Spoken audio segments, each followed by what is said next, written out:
우리가 수요일마다 이제 통독 우리가 데살로니가 이제 5장까지 있기 때문에 전서 오늘 이렇게 5장 마지막 이렇게입니다. 데살로니가 딱 전서 데살로니가 생각하면 뭐가 딱 떠올라야 됩니까, 여러분들?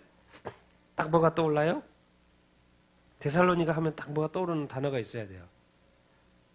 재림이고 휴거. 딱 여기에 재림이고 휴거. 왜? 데살로니가에 전도할 때 사도 바울이 막 엄청나게 자세하게 설명을 해놨어요. 자세하게 설명해가지고 내려왔더니 고린도에 내려왔더니 디모데를 통해서 듣는 소식이 듣긴 들었는데 그것에는 엄청난 혼란이 이렇게 생겼다라는 거. 재림? 이미 죽은 사람은 어떻게? 재림? 그러면 나는 어떻게 되지? 막 이런 고민이 막 생겼다라는 거예요. 그래서 이 휴거 때 재림 이런 것에 대해서 지금 사도 바울이 설명을 하고 지난주에 4장에서 휴거에 대해서 오늘은 재림의 때와 시기 그러면 우리 믿는 자들이 우리 땅에서 어떻게 거룩하게 살아야 되는지 데살로니가 교회에 어떤 권면하는 건데 그것을 또 우리의 권면으로 받아서 또 배우는 시간 가져보도록 이렇게 하겠습니다. 자, 우리가 데살로니가 전서 우리 이게 안 돌아가죠? 다시 한번 하는 거는 뭐죠? 저자 누구요? 마지막입니다. 저자 누구? 사도 바울이고 바울이 몇 차 전도에? 2차 전도에 어디서 썼어요? 고린도에서 밑에서 위에 있는 데살로니가에 편지를 한 거예요. 고린도에서 죽은 자들의 부활과 또 뭐요?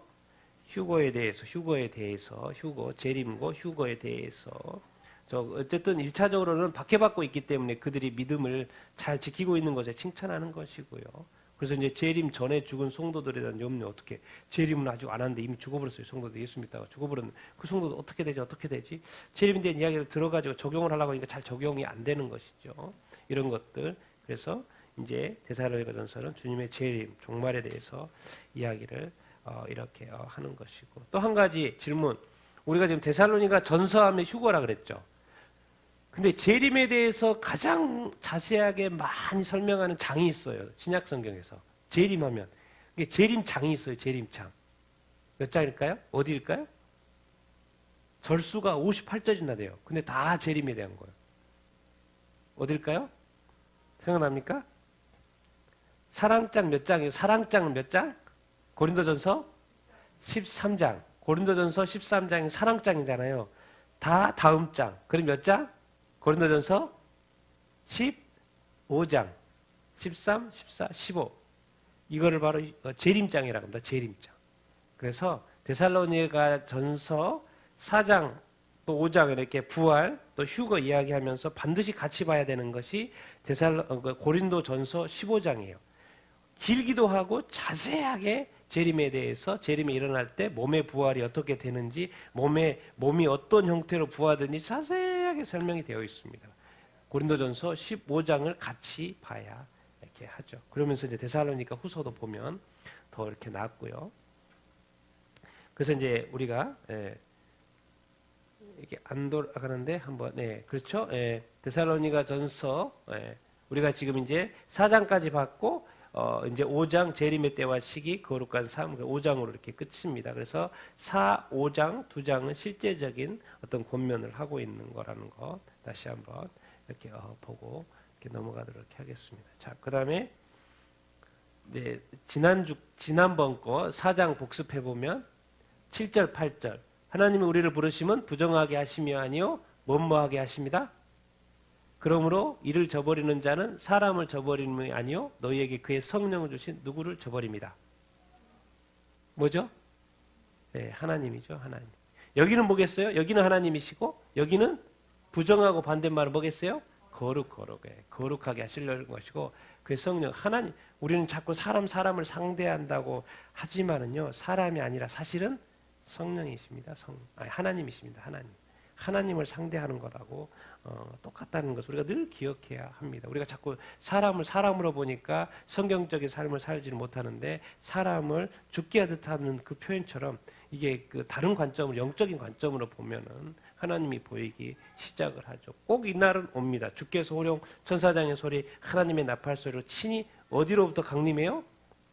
하늘로부터 딱 강림을 하시죠. 그래서 죽은 자들이 살아나고 우리 살아있는 자들도 그들과 함께 구름 속으로 끌어올려가서 어디에서 주를 배워요? 어디에서? 공중에서. 그렇죠. 우리는 공중에서 주를 뵈는 줄로 이렇게 믿습니다. 땅에서 기다리다가 주님 뵈면 그건 심판이에요, 심판. 우리요? 예수 믿는 사람은 공중으로 주님이 끌어올려서 공중에서 주를 맞이해 준다고 성경이 그 데살로니가 전서 4장에서 설명을 하고 있어요. 어디에서? 공중에서. 그래서 일단 주님을 딱 만나면 이제 항상 주와 함께 있는 것을 우리가 지난번에 이렇게 배웠죠. 그래서 이것을 우리가 이제 공중에서 들러 올려진다. 그래서 들릴 휴거, 들린다는 거에서 휴거. 그래서 지난번에 우리가 이렇게 봤고요. 그래서 우리에게는 휴거의 소망이 이렇게 있습니다. 그리고 오늘 다음 보면 이제 5장입니다. 오늘 5장 전체를 한번 쭉 이렇게 볼 텐데, 자, 같이 한번 읽겠습니다. 시작. 형제들아, 때와 시기에 관하여는 너희에게 쓸 것이 없음은 주의 날이 밤에 도둑같이 이럴 줄을 너희 자신이 자세히 알기 때문이다. 형들이 평안하다 안전하다 할 그때 임신한 여자에게 해산의 고통이 이름과 같이 멸망이 갑자기 그들에게 이르리니 결코 피하지 못하리라. 재림에 대한 이야기를 사도 바울이 많이 해가지고 알고 있었는데 혼란이 이렇게 온 거죠. 그래서 휴거도 설명을 지금 다시 이렇게 하고 있고, 그런데 이제 사도 바울이 말하는 거예요. 너희들이 자세히 안다라는 거예요. 언제 뭐가 주의 날이 어떻게 온다? 도둑같이 온다라는 것을 사도 바울이 그렇게 잘 설명을 이렇게 했으니까 너희들이 지금 잘 알고 있지 않느냐. 그래서 이 때와 시기는 사도 바울이 말하는 거예요. 데살로니가 형제들, 때와 시기에 대해서 너에게 쓸 것이 없다. 왜? 자세하게 설명을 했기 때문에. 자세하게 설명했는데 언제 온다라고 설명한 게 아니라 어차피 모른다고 자세하게 설명을 했다는 것이죠. 그래서 주의 날, 이 날이 어떻게 온다? 도둑같이 온다. 밑에로 조금 표현하면 어떻게 온다? 갑자기 온다. 근데 오면은 뭐다? 멸망이다. 예수 믿지 않는 사람은 멸망이라는 것이죠. 우리 한 번 더 누르면, 재림의 날은 성도들한테는 좋은 날이죠. 그런데 안 믿는 사람, 악인들에게는 뭔 날이에요? 멸망의 날입니다. 멸망의 날. 누군가에게는 좋지만 누구한테는 좋지 않아요. 왜? 멸망의 날. 그들은 평안하다 안전하다 그때 임신한 여자의 해산의 고통이 갑자기 확 와가지고 애를 낳는 것처럼 그 멸망이 예수 믿지 않는 사람들에게는 그 멸망이 갑자기 임하게 되는데, 놀랍게도 이런 표현이 되어 있어요. 결코 피한다 못 피한다? 피할 수가 없다는 거예요. 사람이 하나님의 이 심판을 모를 뿐더러 또 갑자기 오기 때문에 피할 수도 없다라는 거예요. 피할 수도 없다라고 말을 하고 있어요. 때와 시기에 대해서는 자꾸 이게 재림의 날에 대해서 휴거의 때에 대해서 자꾸 요즘에 이렇게 찍는 사람들이 있고 언제 말하는 사람이 있는데 그런 건 안 됩니다. 왜? 하나님 철저하게 다른 것은 다 풀어줬는데 그것만은 절대 하나님의 주권에 놓고 있어요. 절대 놓고 있어요. 그래서 예수님을 언제 보낼 것인가를 계속 보고 있어요. 천년을 하루같이 하루를 천년같이 한 사람도 구원받지 못한 사람이 없도록 하기 위해서 주님이 계속 재고 있어요. 근데 그것을 어느 사람이 그냥 우리 구원받고 싶으니까 빨리 풀어낸다, 그런 거 없습니다. 왜? 하나님은 지금 하고 싶어도 지금 뭔가 하나님의 그거 뭐가 있는 거예요. 그런데 성경은 정확히 가르쳐줘. 하나님의 절대 주권. 지금도 더 많은 영혼들이 구원받기를 원하시는 그 하나님의 그 구원의 그 마음을 가지고, 그러나 심지어 아들에게도 풀지 않았어요. 아들에게도 풀지 않았어요. 하나님이 아들한테 가라고 해야지 그때 아들도 알게 되는 거예요. 왜? 더 많은 영혼들이 구원받기 원한다고 성경에 분명히 설명을 해주고 이렇게 있는 것을 우리가 알 수 있습니다. 왜 시기를 안 알려줘요? 한 번 더 클릭하면 뭐요? 우리가 하늘 소망, 휴거 소망, 재림 소망 가지고 있죠. 그런데 왜 안 가르쳐줘요? 뭐 때문에? 이 땅에서 할 일이 있어요, 없어요? 이 땅에서 할 일이 있죠. X가 아니고 동그라미죠, 동그라미. 이 땅에서도 할 일이 있어요, 없어요? 있어요, 여러분. 우리가 여러분 재림 소망 가지고 있다고 해서 이 땅에서 함부로 살면 안 돼요. 나중에 이제 게으르다 막 이런 표현들이 이렇게 있는데, 이 땅에서 주님 오시니까 이제는 뭐 이 땅에 모든 거 다 그냥 제쳐두고 그냥 일도 안 하고 막 이렇게 사는 거예요. 그 게으르게 되면 돼야 안 돼요?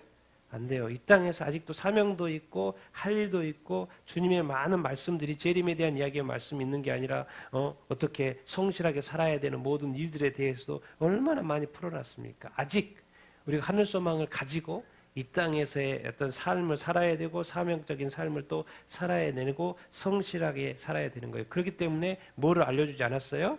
시기를 알려주지 않았어요. 그리고 예수 믿는 사람은 걱정 안 해도 됩니다. 나중에 표현이 나와요. 예수 믿는 사람 걱정 안 해도 돼요. 언제 오실까 걱정 안 해도 됩니다. 왜?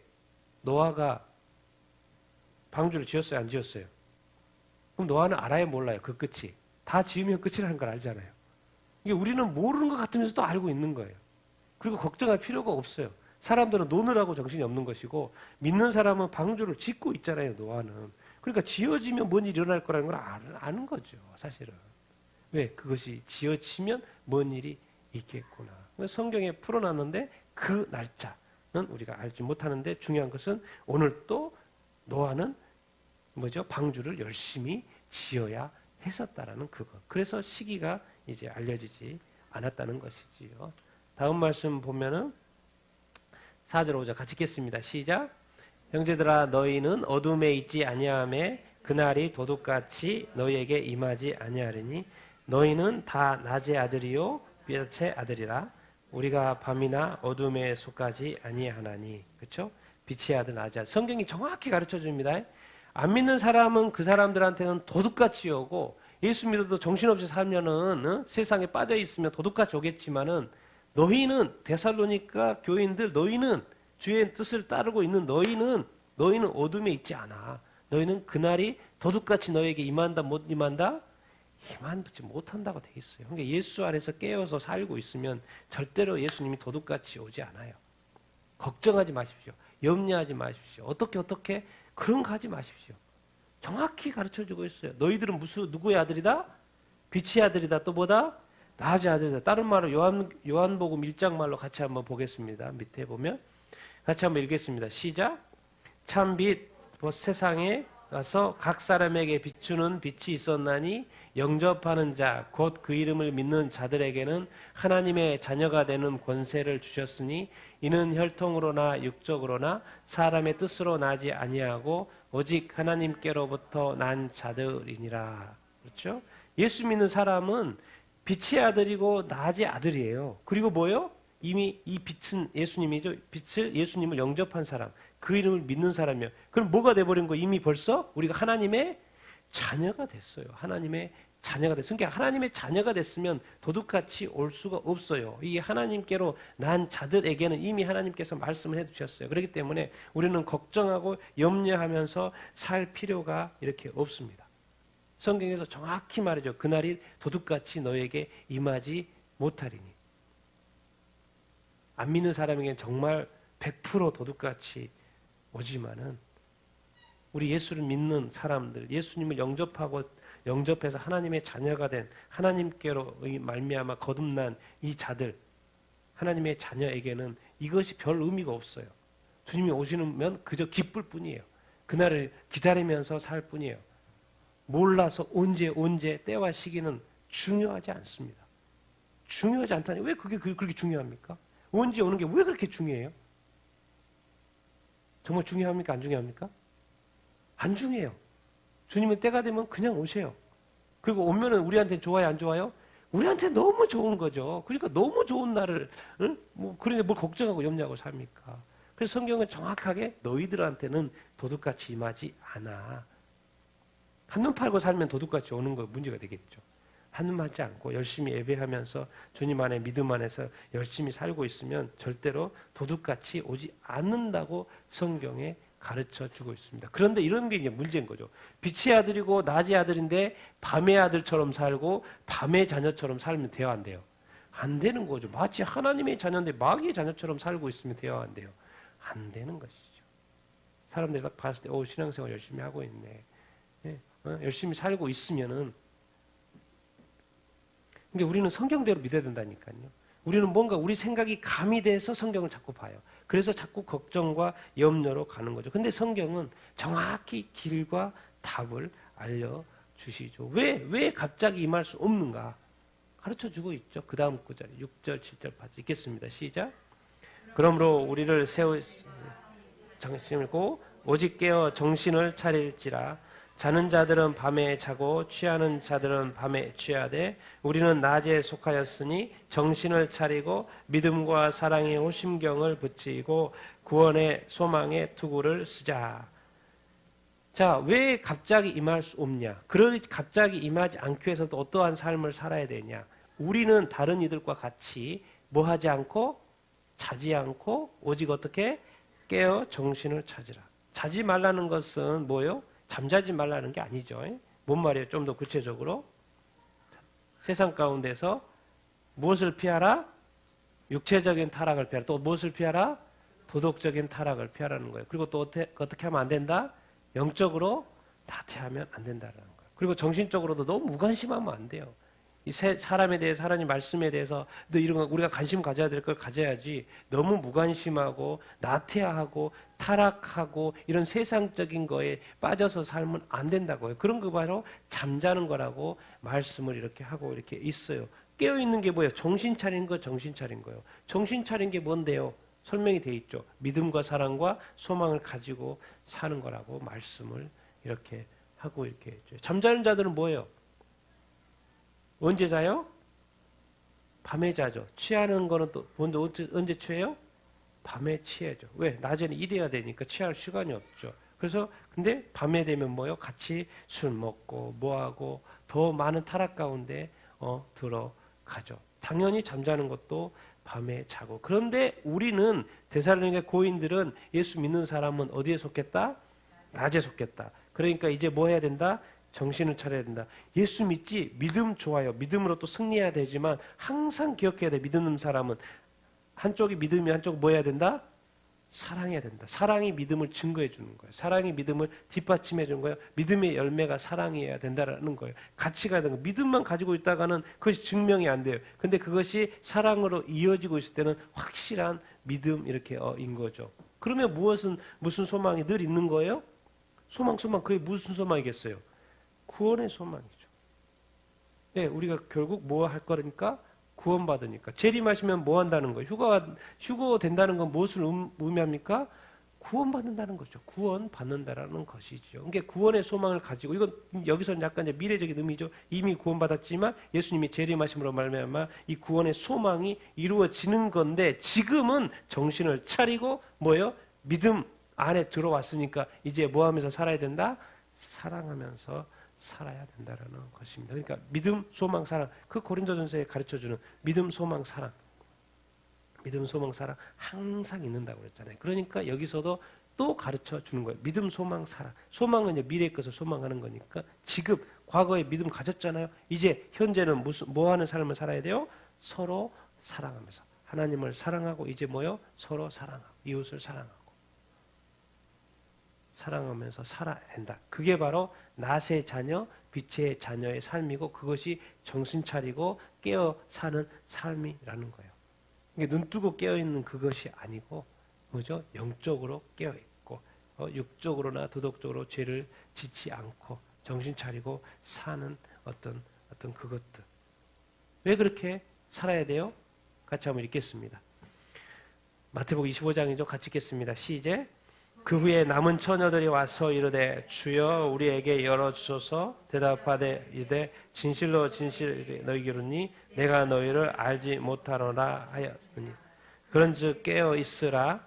너희는 그날과 그때를 알지 못하느니라. 우리 열처녀의 비유죠. 열처녀의 비유. 신랑 기다리는데 신랑이 안 와요.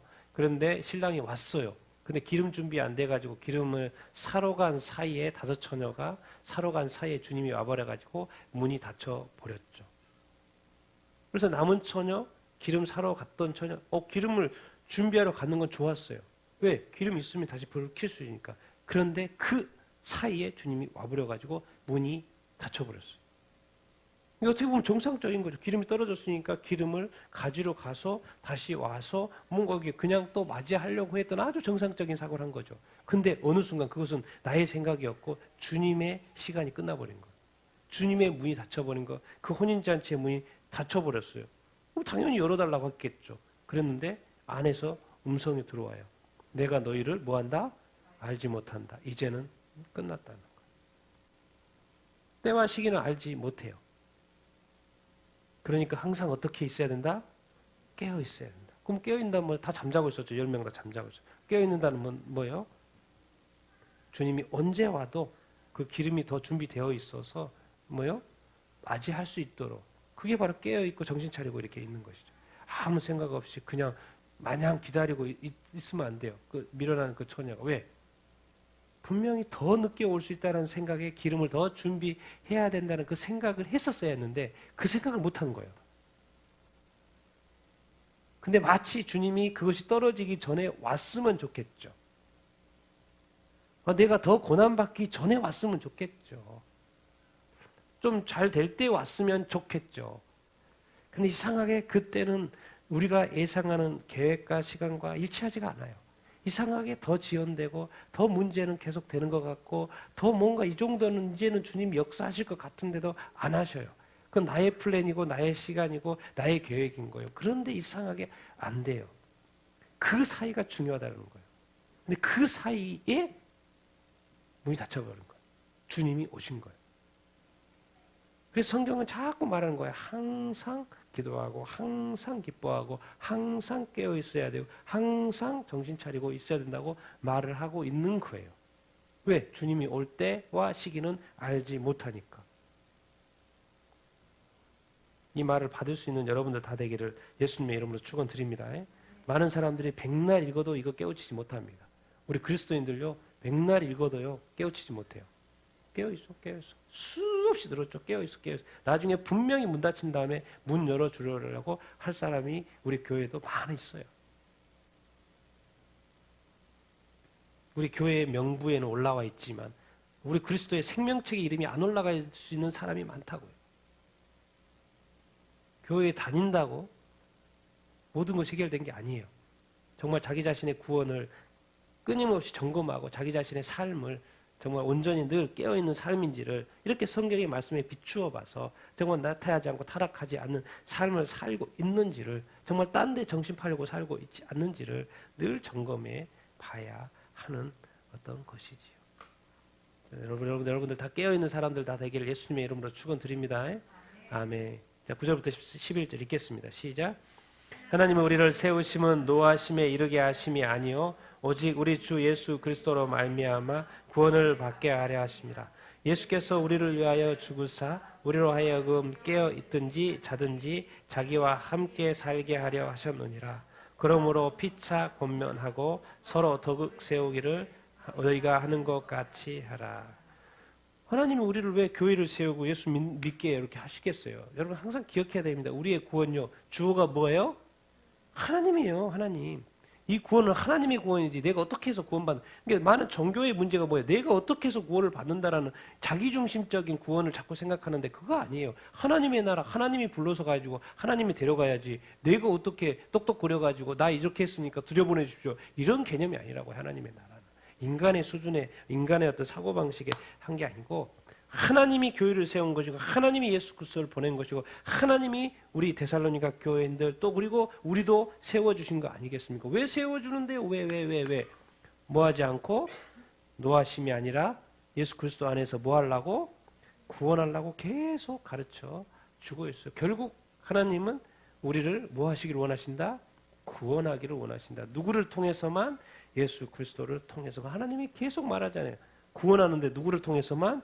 예수 그리스도를 통해서만. 근데 악한 마귀가 계속해서 지금 요즘처럼 이 종교 통합의 시대에 뭐예요? 다른 구원도 있다고 자꾸 말하려고 하는 것이죠. 왜 다른 것이 안 되냐? 왜? 예수 그리스도만 우리를 위해서 죽었기 때문에 그런 거예요. 그럼 다른 사람이 우리를 위해서 죽었어요? 아니잖아요. 자기 삶 살다가 죽었을 뿐이지. 그리고 구원받는다고 말할 뿐이지. 그런데 예수 그리스도는 우리를 위해서 실제로 죽었다니까요. 우리의 죄를 위해서 죽었다니까. 우리의 죄를 위해서 십자가 못 박혀 죽었다니까요. 우리의 죄를 위해서 죽으신 분은 예수 그리스도밖에 없어요. 각자 자기 삶을 살고 구원에 대해서 말한 거 그거 어떻게 믿어요? 오직 예수 그리스도께서 우리를 위하여 죽으사 우리로 깨어있든지 자든지 살아있든지 죽든지 항상 어떻게 살으라고? 자기 자신과 함께 살아가. 예수 그리스도를 믿는다는 것은 뭐요? 예수 그리스도와 어떻게 하는 거요? 함께 사는 거죠. 함께 사는 거. 우리가 너무나도 예수님과 함께 예수님을 믿고 살지만 예수님과 함께 사는 사람은 별로 많지 없죠. 같이 산다는 개념을 안 해요. 내가 가는 곳에 주님도 가고 내가 말하고 생각하는 것 가운데 주님이 함께 하시고 내가 계획하는 그것도 주님과 함께 하시고 주님을 위한 것이고 주님의 나라는 것이고 누구를 만나도 어떤 사람은 그러잖아요. 항상 만날 때 누군가 먼저 기도하고 만난 사람들이 있어요. 누구를 만나더라도 기도하는 사람. 모든 것을 뭐예요? 누구와 함께 하는 거예요? 주님과 함께하는 어떤 삶인 거예요. 일상의 삶도 그렇고 사역도 이렇게 그렇고 늘 주님과 함께 하려고 주님께 묻는 것이죠. 묻는 것이죠. 왜? 예수 그리스도가 나를 위해서 죽었고 내가 살아난 생명은 예수의 생명이기 때문에 주님과 이제 사실 영원토록 함께하는 삶입니다. 천국에 가면 당연히 같이 이제 보면서 하는 것이고 이 땅에서는 성령 안에서 말씀 안에서 믿음 안에서 함께하는 삶을 사는 훈련을 지금 이렇게 하고 이렇게 있는 것이죠. 보이지 않기 때문에 이것이 좀 힘든 것 뿐이죠. 그렇게 훈련을 우리가 해야 되는 것이죠. 그리고 피차 권면하고 또 어떻게 해요? 서로 뭐하라? 덕을 씌우기를. 여기서 이제 권면 같이 한번 보면 진정한 권면 같이 읽어보겠습니다. 시작. 진정한 권면 상대방의 잘못을 꼬집는 것이 아니라 그의 단점이 변화될 수 있도록 위대하고 격려하는 것. 여러분 우리가 잘못 생각하면요 자꾸 자기가 비판자가 되면 안 돼요. 심판자가 되면 안 돼요. 다른 사람은 아직 구원받기 전이에요. 그리고 모든 사람은 구원의 기회가 아직까지 열려 있는 거예요. 자꾸 심판의 말을 자꾸 하면 안 됩니다. 심판은 오직 누가 해요?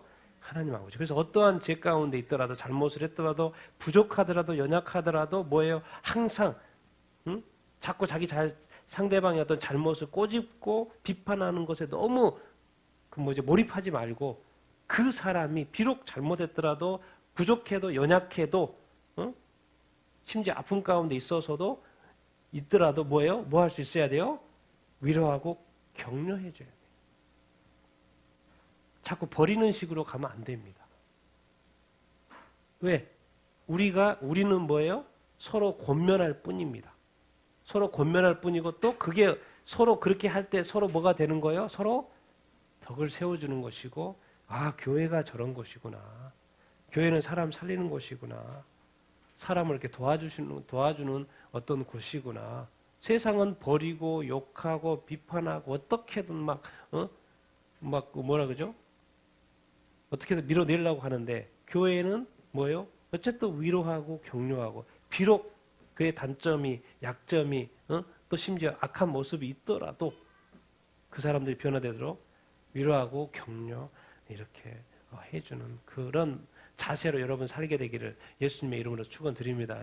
그런 거예요. 하나님이 노하시고 또 이렇게 구원하고 그러시는 것처럼 우리가 노하고 우리가 막 해버리면 안 된다는 거예요. 우리는 같은 인간인 줄 알아. 우리는 항상 위로하고 격려하는 삶을 살아야 되는 줄 이렇게 믿습니다.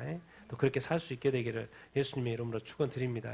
왜요? 우리가 구원받는 것도 하나님의 구원이지 내가 어떻게 구원받는 게 아니에요. 하나님의 은혜로 하나님의 그 주권적인 구원으로 우리가 받는 것이 이렇게 아니겠습니까? 그래서 그저 감사할 뿐이고 또 그냥 살라고 하는 대로 순종하며 살 뿐이에요. 사람 사는 것이 쉽지 않고 사람 대하는 것이 쉽지 않고 사람의 이 다양한 부류의 별의별 가지의 이런 상황 속에서 우리가 사실 한 인간으로서 이 모든 것을 견뎌내고 대하기가 쉽지 않아서 그렇지. 하나님의 관점에서 보면은 또 우리가 어떻게 살아야 되는 거 사실 그것을 다 충족시켜서 온전히 순종하기가 사실 쉽지 않아서 그러는 것이지. 그럼에도 불구하고 우리가 말씀을 보면서 주님이 이렇게 살라고 하셨구나. 또 자기 연약할 때 기도하면서 힘달라고 하고 그렇게 또 주님의 말씀에 순종해 하면서 살려고 우리가 노력해야 되는 줄 이렇게 믿습니다. 우리는 절대로 비판자가 아니고 심판자가 되어서는 안 됩니다. 왜? 지금은 뭐예요? 구원의 때예요. 아무리 무슨 나빠도 구원의 때입니다. 구원의 때. 그다음에서 이제 실질적인 이제 그런 어떤 교훈을 다음부터 이제 이야기를 이렇게 하는데요. 같이 한번 이제 교회 지도자들에 대한 의무 읽어보겠습니다. 시작. 형제들아 우리가 너희에게 구하노니 너희 가운데서 수고하고 주 안에서 너희를 다스리며 구원하는 자들을 너희가 알고 그들의 역사로 말미암아 사랑 안에서 가장 귀히 여기며 너희끼리 화목하라. 수고하고 너희를 다스리고 구원하는 자들 너희 가운데 밑에 같이 보면 이제 교회 지도자들로서는 이제 목회자나 또 교회 지도자의 입장에 있는 사람들, 신앙생활을 잘하도록, 성도들 잘하도록 지도해야 되지 않겠습니까? 그런 수고를 해야 되는 게 마땅하고, 또 성도들 안에 문제가 있을 때는 당연히 치리를 해야 합니다. 그래서 주 안에서 너를 다스리란 말이 그런 말이죠. 다스려야 되고 또 권해야 됩니다. 왜? 지금 잘못하고 있고 죄를 짓고 있으면, 도덕적으로나 윤리적으로나 교회에 내 문제가 있고 그런 사람이 죄를 짓고 있으면 당연히 뭐 해야 되겠어요? 훈계를 해야죠. 그렇게 하면 안 된다고. 그것은 주님의 뜻에 어긋난다고 당연히 훈계해야 하지요. 교회를 떠날까봐 훈계하거나 치리하지 못하면 안 되죠. 우리는 지옥에 들어갈까봐 훈계하고 치리해야죠. 이게 사람의 이 세상은 참 그런 게 힘들어요. 사람에게 관계하는 게 쉽지 않아요. 교회도 교회인 떠날까봐 함부로 못해요. 그래서 결국 지옥 보내는 거죠. 왜? 죄 가운데 죄를 짓지 말라고. 그 죄는 분명히 성경에도 요한계시록으로 계속해서 그런 죄를 저지르면 지옥 간다라고 말을 해도 목사님은 사람 뭐 여러 가지 이유 때문에 못해요. 또 그렇게 하면 또 기분 나빠하고 그리고 떠나요. 떠나는 게 낫지. 지옥에 안 들어가는 게 더 낫죠. 그렇게 해서 깨달으면 더 낫죠. 이 땅에서 살면 얼마나 더 산다고. 그렇게 하지 말라면. 뭐 불륜이면 불륜이고, 거짓말이면 거짓말이고, 하지 말라는 그 어떤 불법이면 불법이고, 그런 거 하지 말라고 성경이 되어 있는데, 교인이 떠나도 그건 해야죠. 네, 우리 교인은 떠나도 천국은 가야죠. 지옥에 가면 안 되죠. 여러 가지 이유에 있어서 이렇게 지도도 해야 되고, 치료도 해야 되고, 사람이 기분 나쁘다고 안 해서도 안 돼요. 그 사람 지옥 가면 안 되니까. 그런 또 책임도 있는 거고, 지도자의 입장에서. 그런 일을 다양하게 할 수밖에 없죠.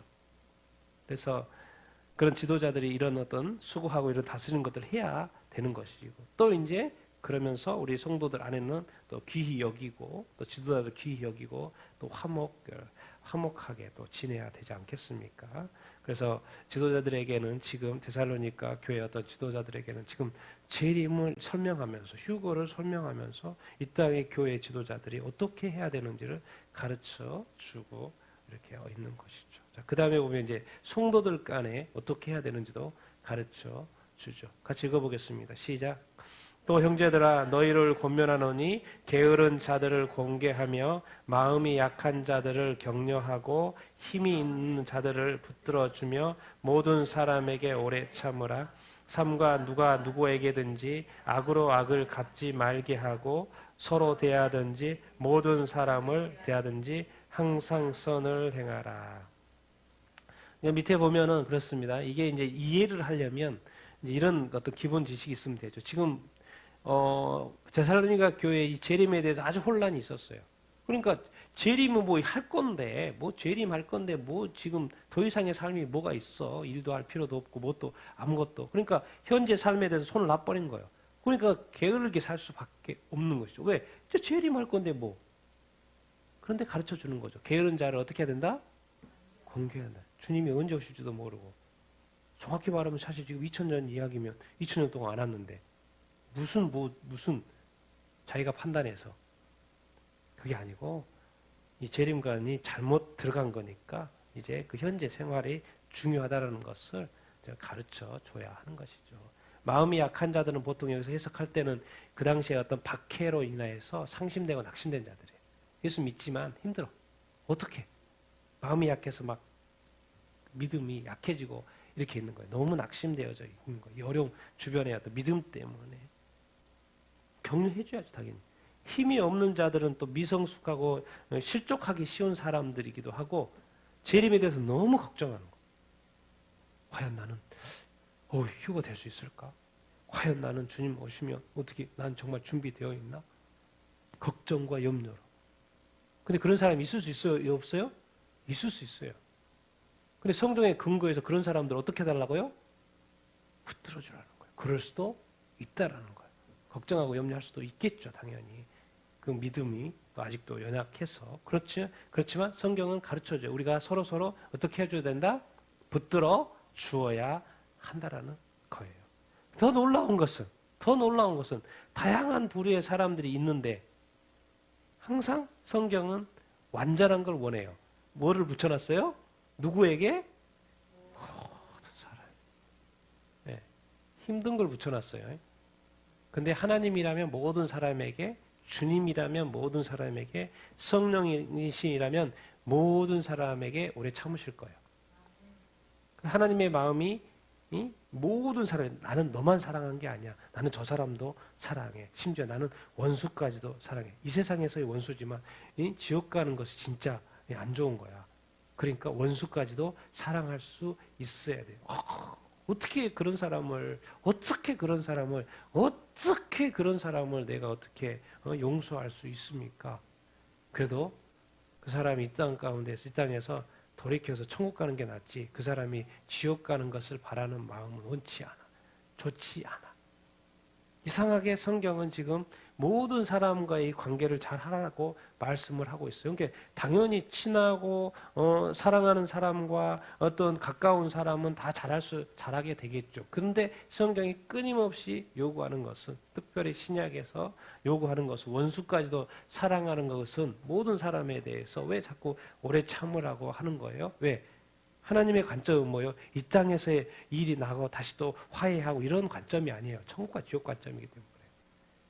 이 땅에서 사람이 성질 나가지고 교회에서 상처받든지, 또 아니면 누군가 어떤 집사님하고 누구하고 싸우든지, 뭔가 또 사업하다가 막 틀어지든지 그래가지고 교회를 안 가버려요.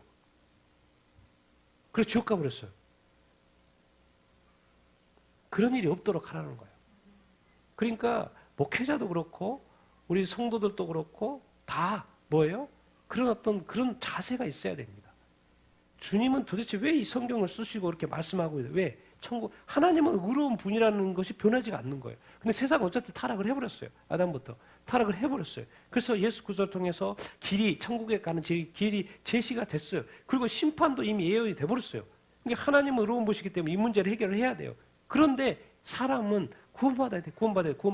아무리 하나님이 보실 때, 우리가 볼 때는 엄청난 악인데 하나님이 볼 때는 그 사람도 구원받아야 될 영혼이라는 거예요.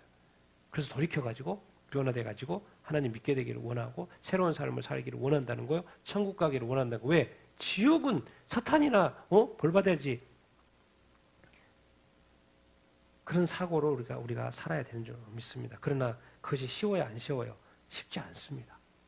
그래서 우리는 하나님의 그 어떤 능력, 용서의 능력을 구해야 되는 거예요. 주님, 내가 할 수 없습니다. 내가 용서하기 힘들어요. 저 사람은 내가 정말 안 됩니다. 그런데 하나님의 뜻이라면 내게 용서할 수 있는 마음, 저 사람을 내가 품을 수 있는 마음, 내가 저 사람을 좀 더 기다려줄 수 있는 마음, 내가 저 사람을 좀 붙들어줄 수 있는 그런 어떤 마음, 격려하고 권계해서 뭔가 좀 그 사람들이 변화될 수 있도록 할 수 있는 마음, 내 마음으로는 안 되지만 주님께서 좀 이렇게 도와주십시오 라고 이렇게 또 기도 이렇게 하는 거예요. 왜? 이런 상황들이 있을 거니까 다음 말씀이 그 말이죠. 같이 읽겠습니다. 시작. 항상 기뻐하라. 쉬지 말고 기도하라. 범사에 감사하라. 이것이 그리스도 예수 안에서 너희를 향하신 하나님의 뜻이니라. 성령을 소멸하지 말며 예언을 멸시하지 말고 범사에 헤아려 선한 것을 취하고 악은 어떤 모양이라도 버리라. 다음 보면은 항상 기뻐해야 된다. 왜? 우리는 기뻐할 수밖에 없어요. 왜? 거기에 항상을 붙여놨을까요? 우리는 뭐한 사람입니다. 이미 구원받은 사람이요. 이미 여러분은 천국 백성이에요. 천국 시민이에요. 하나님의 자녀예요. 그러니까 기뻐하지 않을 이유가 없어요. 어떠한 상황 속에서도 기뻐할 수 있어야 돼서, 근데 기뻐라는데 뭐에게? 항상이라는 단어가 없어요. 그리고 쉬지 말고 기도하라는 거. 이 세상을 살아가는 것은 쉽지 않아요. 그러니까 늘 기도해야 돼요. 뭔 말이에요? 그 말이 매 순간 누구의 도우심을 구해라? 주님의 도우심을 구하고 주님의 도우심과 인도하심과 주님의 능력을 구하면서, 도우심을 구하면서 늘 기도하면서 살아가야 된다는 거예요. 매 순간 모든 일들. 근데 이상하게 또 범사에 뭐해라? 감사해라. 모든 상황과 모든 어떤 환경들이 우리들한테 뭐죠? 이것들을 통해서 결국에는 합력하여 선을 이루실 분이 계신다라는 거예요. 우리는 늘 부딪히는 상황과 여건과 어떤 환경들이 안 좋을 수 있어요. 어려울 수 있어요. 그러나 이거 모든 것 위에 주관자가 계신다는 거예요. 누가요? 우리 하나님께서, 주님께서 계셔요. 그래서 그 주님께서 합력하여 선을 이루게 하실 거라는 우리가 믿는 거예요. 그런데 그것이 뭐예요? 우리의 고백이 뭐냐면 그렇게 하실 줄로 믿고 뭐 하는 거예요? 감사하는 거예요. 미리 올려드리는 거예요. 뭐로? 감사로. 그리스도 안에 있다면 이것이 하나님의 뜻이니까 이렇게 기뻐하고 기도하고 감사할 수 있어야 한다라고 지금 우리가 개인적으로 이런 삶을 순종하는 삶을 살아야 된다고, 이것이 하나님의 너희들을 향한 하나님의 뜻이라고 지금 가르쳐 주고 이렇게 있습니다. 여러분들 항상 기뻐하는 사람이 되기를 바랍니다. 쉬지 말고 기도하게 되기를 바랍니다. 범사에 감사하며 살 수 있게 되기를 바랍니다. 이 항상 기뻐하라는 것은 이미 구원받은 자로서 기뻐하라는 거예요. 그리고 다른 것들이 너희들의 구원의 기쁨을 뭐요? 사그러들지 않게 하라. 사실 약화시킬 수 없다. 너희들이 받은 구원은 천국의 구원이고 영생의 구원이고 어마어마한 구원이기 때문에 이 세상의 어떤 이것이 너의 구원을 사그러들지 못하도록 해라. 항상 기뻐할 수 있어야 한다. 그러나 이 땅에서의 삶 쉽지 않아요. 그렇기 때문에 늘 주님의 도우심을 구하면서 기도하면서 이겨내자. 그 말인 거예요. 나도 도울게. 그 말이고, 범사의 상황에 빠지지 말고, 환경에 빠지지 말고, 여건에 빠지지 말고, 대신 누구를 바라봐라? 나를 바라봐라. 주를 바라봐라. 그 상황 속에 역사하실 주님을 바라보고 뭐 해라? 범사에 감사하라. 범사라는 건 모든 환경과 조건과 여건인 겁니다. 범사할 수 있어야 한다. 이게 바로 그리스도 안에 있다면 이것이 하나님의 뜻이다.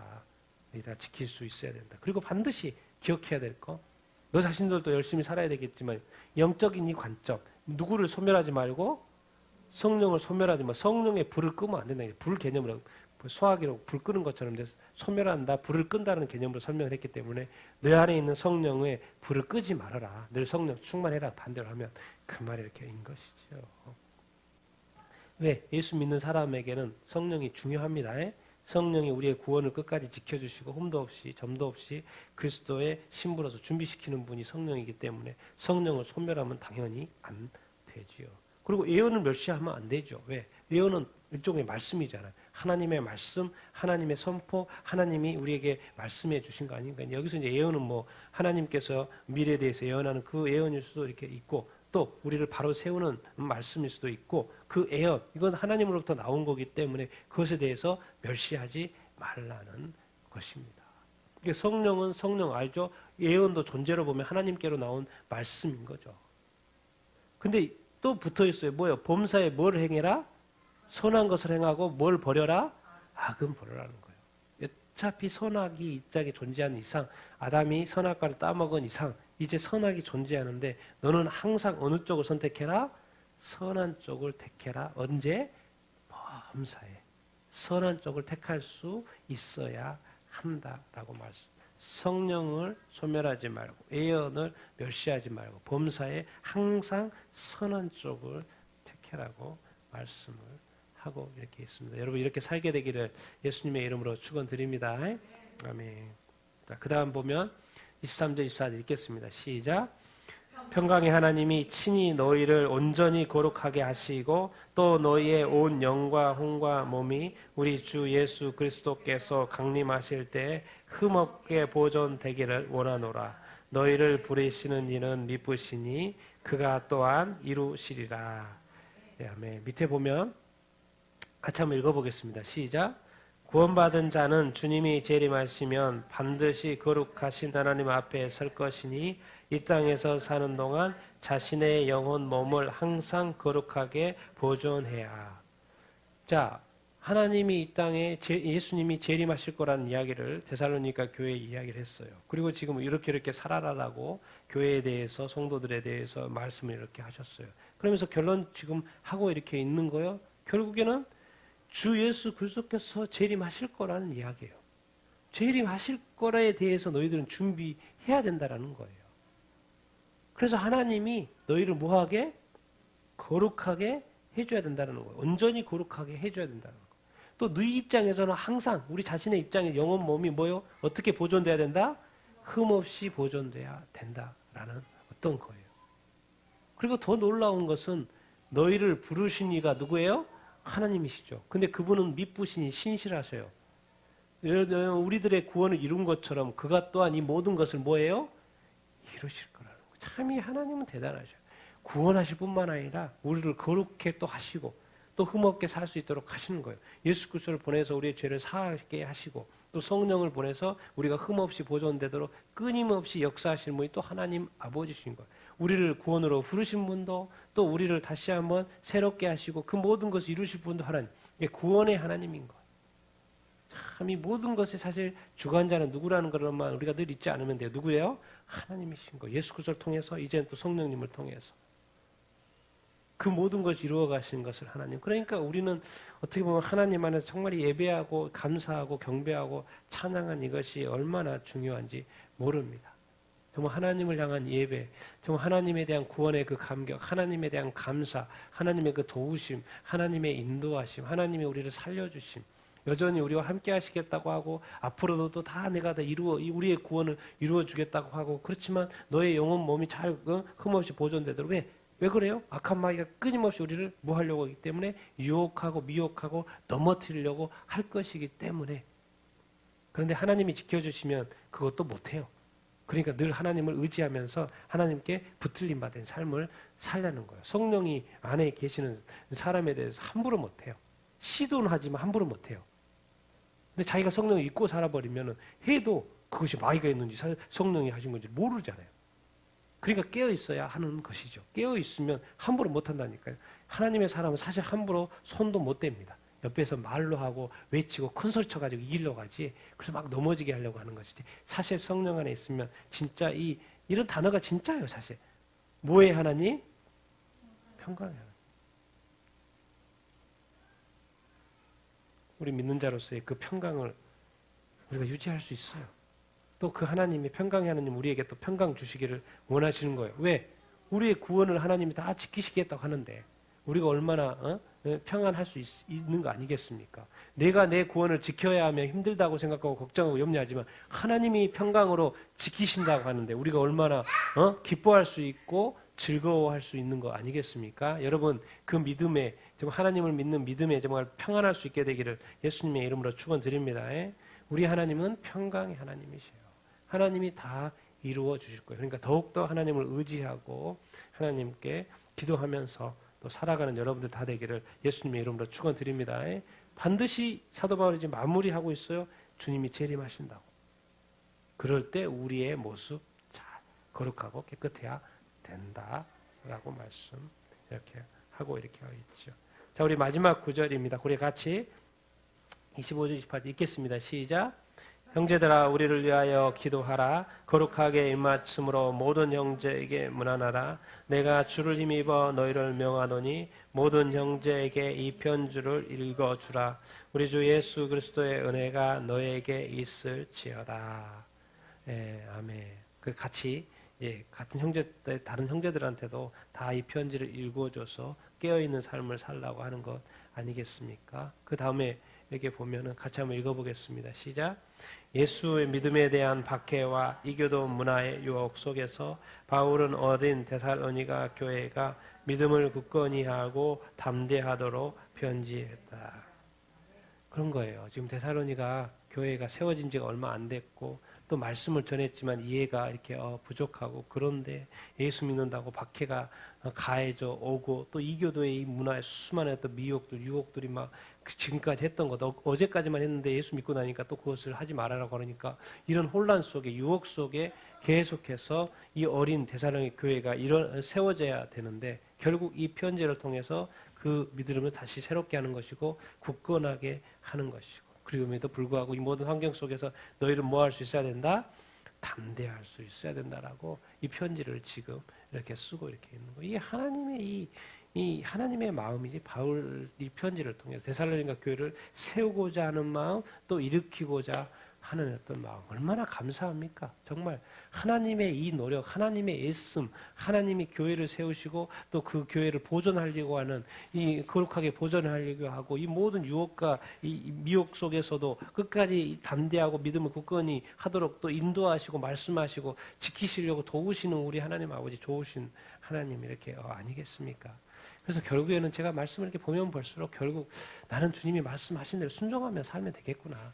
뭐 걱정 뭐가 아니라 그냥 말씀하시는 대로 말씀 이렇게 했으니까 내가 순종하면 그렇게 살면 되겠구나 그런 생각을 이렇게 하는 것입니다. 복잡하게 할 것도 없고 주님이 말씀하시는 대로만 우리가 정말 순종하며 사는 여러분들 다 되기를 예수님의 이름으로 축원드립니다.